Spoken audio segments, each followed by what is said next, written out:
ఓం శ్రీ గురుభ్యో నమః. హరి ఓం.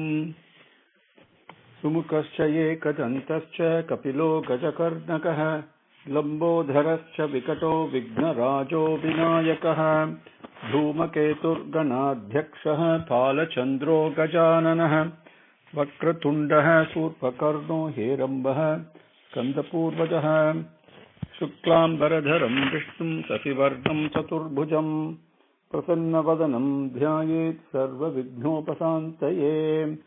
యస్య వరదవక్త్రాఢ్యః పారిషద్యాః పరస్సతం విఘ్నం నిఘ్నంతి సతతం విశ్వక్సేనం తమాశ్రయే. గురుర్బ్రహ్మా గురుర్విష్ణుః గురుర్దేవో మహేశ్వరः గురుర్సాక్షాత్ పరబ్రహ్మ తస్మై శ్రీ గురవే నమః.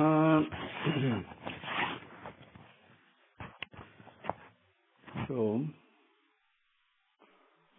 with Swami's grace, we came up to slokam number 21 yesterday, which is yasyam sandharya manayam yoginah bhakta lakshanah ashu sampadhyate yoga asrayam bhadram ikshitah. Following these practices with perseverance, commitment, and enthusiasm and determination, and fixing the mind on Bhagavan's lotus feet or any other limb that appeals to you, Abhayastam, Prasannavadanam, Kamalanayanam, whatever appeals to you, and focusing your mind on that Sandharya Manayam, Yoginaha, they attain the essence of bhakti, the characteristics of bhakti, and instantly, immediately, very quickly, they are graced with the darshanam of Bhagavan, the experience of prema, selfless love, which gives protection and which gives well-being, and they get to taste it immediately. Number 22. Raja Uvacha, Raja said, Yatha sandharyate brahman dharana yatra sammata yadrusiva haret ashu purushasya manaha malam. Yatha sandharyate brahman dharana yatra sammata yadrusiva haret ashu purushasya manaha malam. Brahman, Brahman is addressing Sukamuni with the greatest appellation. He says, Yatha sandharyate. Swami, that is fine. Concentrate, focus, and use your buddhi and withdraw whenever due to rajas or tamasic gunam, mind goes different places, agitations come, bring it back under control by practicing dharana, concentration, focus on the form that you have chosen or on a limb of the form and focus only on that so you can dissolve into the form, experience the dissolution of the form into the formless. All those things are fine, but this yatha sandharyate, where to apply for concentration? What do I do? I've got a form in front of me, but what do I do with it? How do I conceive and where do I apply this concentration? Dharana, which is concentration. Yatra sammata. Please say that very briefly, very precisely, so I can understand it. Yadrusi, how, by which, ashu, instantly, purushasya manaha malam. You know, the various impurities we have in our mind, haret, how they get eliminated, eradicated and killed. How does it happen? So, how to concentrate, where to concentrate, and how to practice this concentration, this dharana, and where should I concentrate, and how does it remove the impurities in the mind of man? That's a question. Yatha sandharyate brahman dharana yatra sammata yadrishi va haret ashu purushasya manah malam. Number 23. Sri Sukha Uvacha. Sukha said, Jita Ashanaha, Jita Svasaha, Jita Sangaha, Jita Indriyaha, Stule Bhagavataha Rupe Manaha Sandharayet Dhiya. Jita Asanaha, Jita Svasaha, Jita Sangaha, Jita Indriyaha, Stule Bhagavataha Rupe Manaha Sandharayet Dhiya. The first thing is Jita Ashanaha. You must sit properly.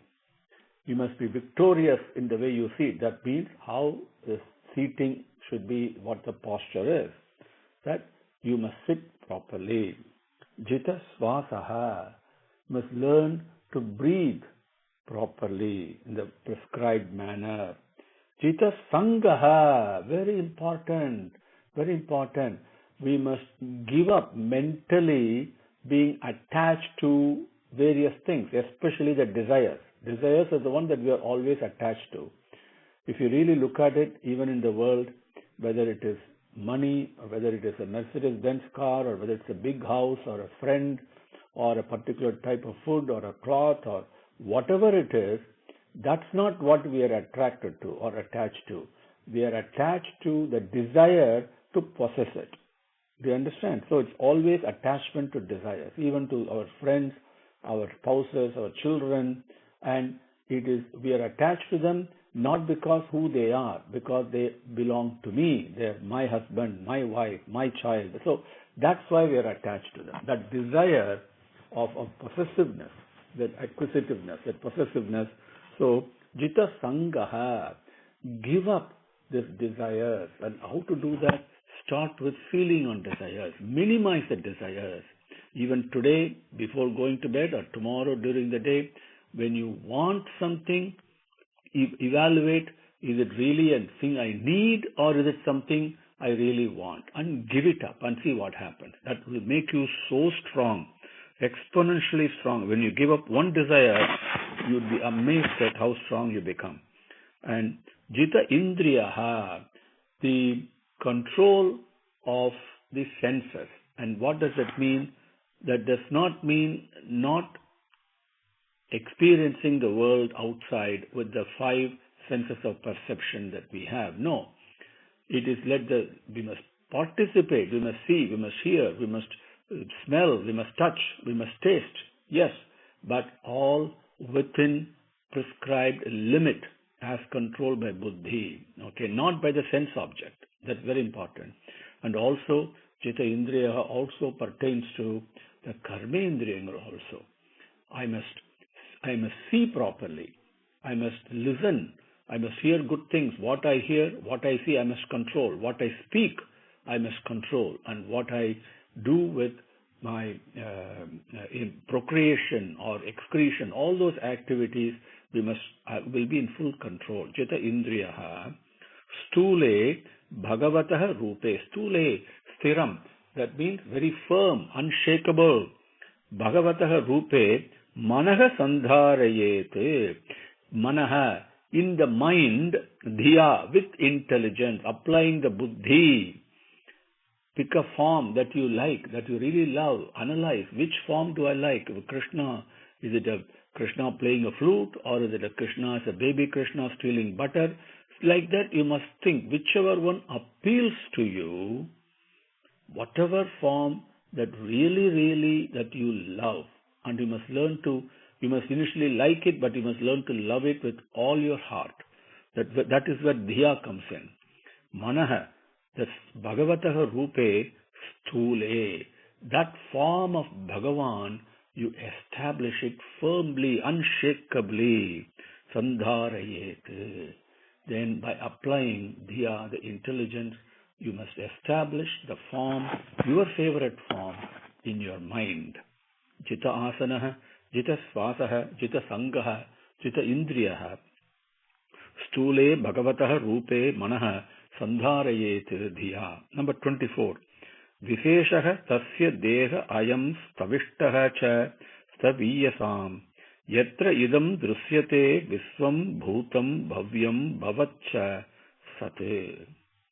So this particular one is we must now the Sukamuni is going to describe this slokam 24 in next few slokams. He is going to elaborate that, and we will take it one by one, and then we'll enjoy it. Okay, and again the important thing, the trick is to make this personal, and whatever way you want to make it personal between you and Bhagavan, that will work. 100% will work. Make it personal. And विशेषः तस्य देह अयं स्तविष्टः च स्तवीयसाम् यत्र इदं दृश्यते विश्वं भूतं भव्यं भवत् च सत्. सत् विशेषः, see, personal is exactly what he says. Okay, विशेषः means very personal. It must become very antarangam, very personal to you. Tasya, that Bhagavan, his, whose, that Bhagavatah Rupe Manah Stule, that form that you have taken, his, that must become very personal. Dehaha, his body that you are conceiving, you are imagining, you are giving a form and a shape to. Savishtaha, that is the gross manifestation of the invisible Bhagavan, the Prema. Because every form of Bhagavan, God, that we pray to is a form that I have imagined and I like, and it is a form of love only. And love is invisible. It is very much present, but it is the subtlest of the subtle. But we give it a gross form. So Stavishtaha, that's a gross manifestation. Staviyasam cha, it's a gross manifestation of all the gross manifestation. There are so many things that we see with our five senses of perception. They are all gross. But not all of them we take for meditation, to concentrate, to focus on. So, among all the gross manifestations, Taviyasam, Stavishtaha, the form that you have selected for you, which is personal, Visheshaha, that form becomes a gross manifestation of this Ekam Sat, this entity, this Prema Eva. Yatra idam drishyate visvam bhutam bhavyam bhavat cha sat.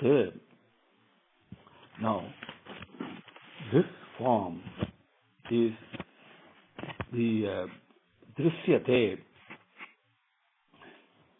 this visvam. The very important to understand the form that you have selected as the form that you like the most, and you should never waver after that. That stula is very important. Sthiram, it must be firm. You may be tempted to take some other form, but never do that. Stick to the form you have selected that you like very much, and then you learn to like and love that more and exclusively. Now, that form is a gross manifestation of what? Of this Visvam, this whole universe, which is the grossest of manifestation that you can think of, right? And that is a form of Bhagavan. And what does it do? That form, gross manifestation of Bhagavan, which we call as the universe, in that universe, that Drishyate, it sees, or it can be seen in it. Bhutam, Bhavyam, Bhavat. The past, the present, and the future are all seen in that form. Sat, the truth appears like this. The form, the invisible form of truth, the truth Satyam is that Ekam Sat, that entity that is eternal, always present, without change, and always full, and expanding and embracing everything in its love. That invisible thing appears, the grossest manifestation of that is the universe, in which can be seen the past, present, and the future. All the things that happen in all facets of time, are part and parcel of this gross manifestation, the universe, the Visvam. Visheshaha tasya deha ayam savishtah cha saviyasam yatra idam drishyate visvam bhutam bhavyam bhavat cha tat. Number 25. How is it so? Okay, now Sukamuni explains this in a very powerful manner, and we apply our mind to it, our intelligence to it, and we will be bewildered. But bear with it and go beyond that initial bewilderment. And how? Because the mind cannot conceive this. Impossible. But that is what he is describing, because that's the Virata Purusha he is going to describe. Okay? Take that and then dive into it in order to see it. Okay? It cannot be understood with intelligence or with mind. Because this is Virata Purusha, Bhagavan is beyond intelligence. Andakose sharire asmin sapta avarana samyute vairajaha purushaha yaha asau Bhagavan dharana asrayaha. So we think Bhagavan is inside a temple, then Bhagavan shows us there. But the whole universe, the cosmos, the Prakriti, the nature, whatever word you call it, that is the form of Bhagavan only. That is the grossest manifestation. Okay? It is not subtle, it is gross. Andakose, within this universal manifestation of so many things, myriad things come and go, right? Myriad shapes are there, myriad types of creatures are there. Can you put a limit to it? So even if you take the stars, even we don't know how many stars. We say billions and billions, but we really don't know. And we know the universe is expanding continuously, which is the nature of love. Prema is only expands. And andakose sharire, in this asmin, this andakose sharire, in this form of this universal manifestation, this Bhagavan, how is he present? Sapta avarana samyute. He is present in 5 sheets. You have 5 coverings, so to speak. You have to remove the coverings in order to get to him. And what are those? Sapta avarana. 7 types of coverings are there. And those are the Panchabhudangal, right? That we know. Panchabhudangal, the 5 elements. Egoism, that we call, each one of us has this ego, right? What we call ahamkaram, I am doing it, which itself is a maya, which itself is a delusion. That ego, that egoism. And we all know intuitively in the depth of our heart that everything takes place under the control of a superior intelligence, for lack of better word. It's not buddhi I'm talking of, it is not intelligent quotient, but something that the intelligence that's present in our intelligence, in our ability to understand, that superior, that supreme universal intelligence that is present in the form of Rhythm, the universal operating principle. Those are the 7 avaranangal. Avaranangal means sheets, coverings. Now, Vairajaha Purushaha, this is a Virata Purusha, Yaha who, Asau, this Bhagavan that I mentioned to you about, right, Bhagavan Rupam, Dharana, concentrate on him, Asrayaha, under his protection, because he is the one who's even the ability to concentrate, the opportunity to concentrate, the inclination to concentrate, and the skill to concentrate, everything comes under the protection of Bhagavan. Without his will, nothing will happen. So Asrayaha, he is the one who's protecting you to get back home. So on him, concentrate on him. The whole universe is nothing but Bhagavan appearing so that I can perceive him. Don't forget it. That's what he's saying. So this Bhagavan, you concentrate, you do dharana on. Andakose Sharire Asmin Sapta Avarana Samyute Vairajaka Purushaha Yaha Asau Bhagavan Dharana Asrayaha. Number 26. Patalam Etasyahi Padamulam Patanti Parshni Prapade Rasatalam Mahatalam Visvasrijaha Ata Gulpau Talatalam Vai Purushasya Janghe. Patalam Etasyahi Padamulam Patanti Parshni Prapade Rasatalam Mahatalam Visvasrijaha Ata Gulpau Talatalam Vai Purushasya Janghe.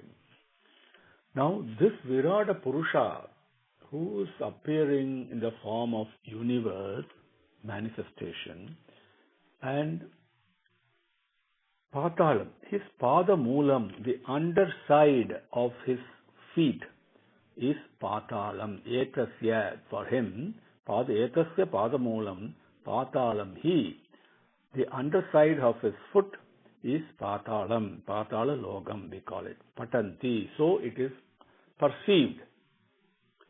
Parshni Prapade Rasatalam, and the Parshni means heel. The Bhagavan, it starts from the underside of the foot, next one is the heel, and then Prapade means toes. The heels and the toes of the foot are called Rasatalam, Patalam, Rasatalam, Mahatalam, Visvasrijaha Atha Gulpau. Visvasrijaha, one who is creating this Virata Purusha, everywhere present, all pervasive and appearing as everything, not just all pervasive. He is everything. That is Visvasrijaha Atha, he, Mahatalam Gulpau. Gulpau means his ankles. Underside of the foot, soles and toes, Rasatalam. Next is the ankle above that. That ankle is Mahatalam. Then Talatalam Vai Purushasya Janghe. This Purusha's Janghe means four legs. And what we call shanks, the four legs, that is Talatalam. So in its foot, you got four lokangal, Patalam, Rasatalam, Mahatalam, and Talatalam. Okay? So Patalam Etasyahi Padamulam Patanti Parshni Prabade Rasatalam Mahatalam Visvasrijaha Ata Gulpau Talatalam Vai Purushasya Janghe. Number 27. Tve Januni Sutalam Visvamurtehe Uru Dvayam Vitalam Cha Atalam Cha Mahitalam Tad Jaganam Mahipate Nabhastalam Nabi Saraha Grananti. Dve Januni Sutalam Visvamurtehe Uru Dvayam Vitalam Cha Atalam Cha Mahitalam Tad Jaganam Mahipate Nabhastalam Nabi Saraha Grananti. O Mahipate, O great king, he is continuing. Dve Januni. Januni means knees. You add the ankles and the foreleg, and above that are the knees. There are two knees we have. These two Januni knees are called Sutalam. Okay? Talatalam and then Sutalam. You have Patalam, Rasatalam, Mahatalam, Talatalam and Sutalam. Uru Dvayam Vitalam Cha Atalam Cha. Uru, the thighs. Above the knees we have the thighs. The two thighs we have are the Vitalam and Atalam. They are those lokams. Mahitalam Tad Jaganam Mahipate. Mahitalam Tad Jaganam. Jaganam is the next. Above the thighs comes the hips. So Jaganam or the hips, and they are called Mahitalam. Nabhastalam Nabi Saraha Grinanti. Above the hips comes the navel. And the Nabi Saraha is the depression in the navel, is the Nabhastalam. It is called the Nabhastalam. Grinanti. So it is imbibed. So it is concentrated, focused on. So this Virata Purusha, when you talk to a human being can relate to another human form. Very difficult for us to relate to the form of a earthworm, for example, or a form of a speck of a sand, right? We can relate to another human being. So here, Virata Purusha is described in having a human form. Please understand it so that we can relate to it. So, Dve Januni Sutalam Viswamurtehe Uru Dvayam Vitalam Cha Atalam Cha Mahitalam Tad Jaganam Mahipate Napastalam Navisaraha Grananti. Number 28. Urahasthalam Jyotihi Anikam Asya Griva Mahaha Vadanam Vai Janaha Asya Napaha Varadhim Viduhu Tapaha Varadhim Viduhu Adi Pumsaha Satyam tu Sirshani Sahasra Sirshaha. Urahasthalam Jyotihi Anikam Asya Griva Mahaha Vadanam Vai Janaha Asya Tapaha Varadhim Viduhu Adi Pumsaha Satyam tu Sirshani Sahasra Sirshaha. So, Urahasthalam means it's a chest. Uraha means high, sthalam means Vakshasthalam, we have seen this before. So that is the chest. So above the navel is the chest. The chest is nothing but Jyotihi Anikam, what we call as the Swargam. Okay? And the Swargam is nothing but it's a place full of effulgent planets and stars and all that, full of luminary things. That's what Jyotihi means, the effulgent. Asya, his Griva, neck. Above the chest comes the neck. The Griva is Mahaha, Maharlokam. Vadanam, Vai, Janaha, Asya. Then the face. Above the neck comes the face. The face is Janalokam. Okay. Here you have Jyotihi, Maharlokam and Janalokam. Then above the face comes Tapaha Varadhim Vituhu. Above the face comes the forehead. Varadi means the forehead. And that is Tapaslokam. Okay. Then Adi Pumsaha, this Bhagavan, who is the origin, the first one, Satyam tu Sirshani Sahasra Sirshaha. He has got infinite heads, Sahasra Sirshaha. For him, the heads are the Satyalokam, Satyam. So, you had in this slokam, we covered the Jyoti Lokam, we covered the Mahar Lokam, Janar Lokam, Tapar Lokam, and Satya Lokam. All these lokams. So, all the 14 lokams that we have all heard about, that's all covered in these three slokams. Number 28. Urahasthalam Jyotihi Anikam Asya Griva Mahaha Vadanam Vai Janaha Asya Tapaha Varadim Viduhu Adi Pumsaha Satyam tu Sirshani Sahasra Sirshaha. Om Sri Gurubhyo Namaha. Harihi Om. Samastalokaha Sukhino Bhavantu. Samastalokaha Sukhino Bhavantu. Samastalokaha Sukhino Bhavantu. Om Shanti Shanti Shanti. Harihi Om. Sri Gurubhyo Namaha. Harihi Om.